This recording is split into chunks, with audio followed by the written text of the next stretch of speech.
No, no, Grandpa, I didn't take it. I swear I didn't take it, please.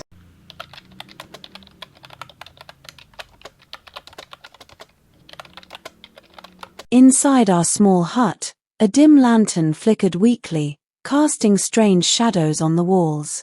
I sat in one corner, my body trembling. My heart pounded like a talking drum. "You evil child!" Grandpa's voice roared through the room. His old, wrinkled face twisted in rage. His eyes burned like hot coals. "Do you think you can steal from me and go scot-free? Tonight is your end." I pressed myself against the cold, mud wall, my hands shaking. "Grandpa, I didn't take anything." My voice cracked with fear. Grandpa didn't listen. His hands moved fast, gathering the heavy mortar and pestle. The wooden pestle looked deadly in his grip. Before I could react, he grabbed me roughly by the arm. I screamed, struggling, trying to pull away, but he was too strong. My feet kicked against the ground, sending dust into the air. A sharp pain exploded in my head. My vision blurred. A loud ringing filled my ears. Everything spun. The world around me faded into darkness. When I opened my eyes again, I found myself tied up. Thick ropes cut into my wrists and ankles. I was lying on the hard, dusty ground, surrounded by endless bushes. The air smelled of damp earth and rotting leaves. The moon above was my only witness. Grandpa stood before me, his face filled with hatred. He leaned on his walking stick, his injured leg making him slightly tilt to one side.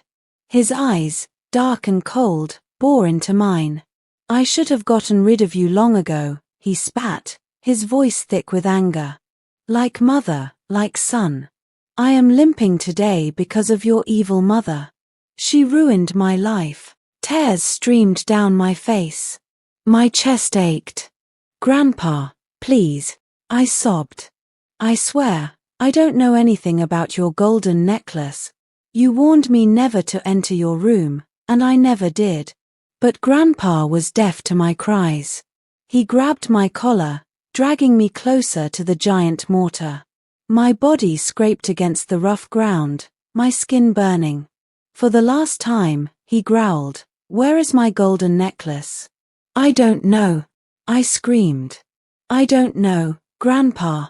Please, believe me." But he didn't believe me. He never did. "Your mother destroyed my life," Grandpa said.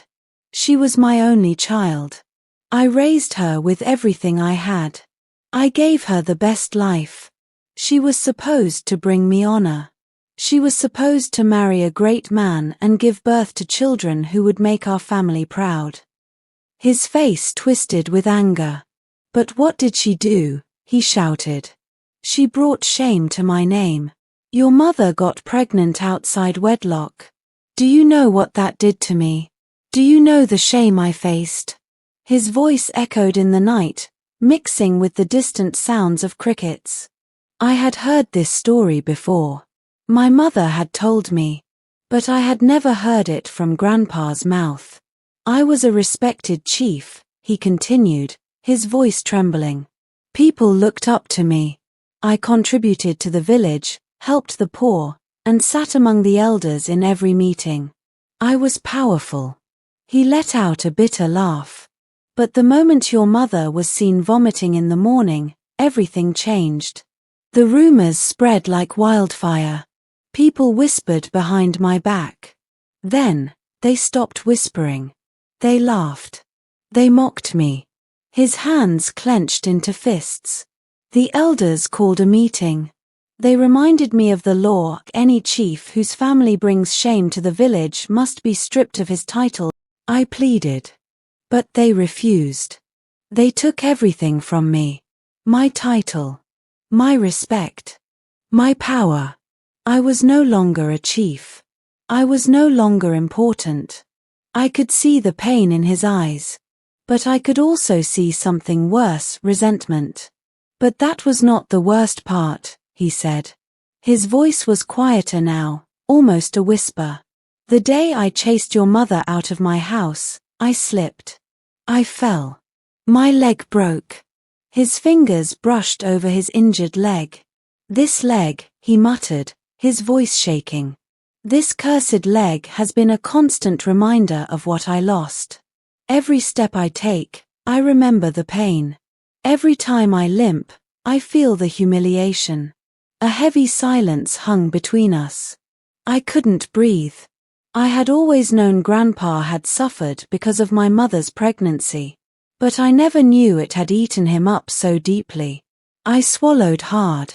But, Grandpa, I said, my voice barely above a whisper. That wasn't my fault. Grandpa's head snapped up. His eyes flashed with rage.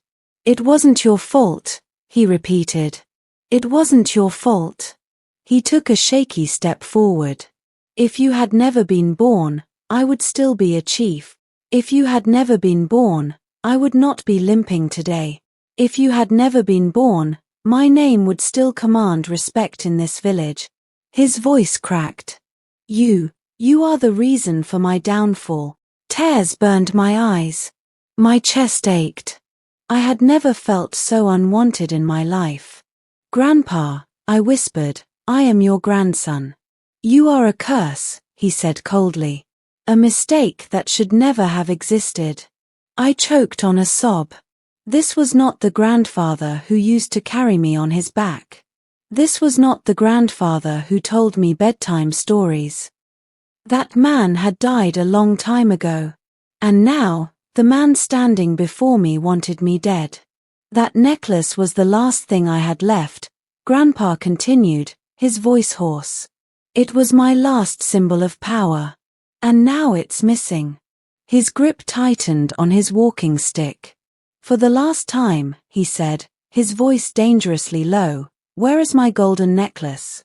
I was too heartbroken to respond. Grandpa's face darkened. He grabbed my arm and dragged me toward the mortar. My body scraped against the ground, my skin burning from the rough sand. Grandpa, please, I sobbed. I swear, I didn't take it. But he didn't care. He lifted the heavy pestle. The moonlight reflected off its smooth wooden surface. And then he brought it down. Again. And again. And again.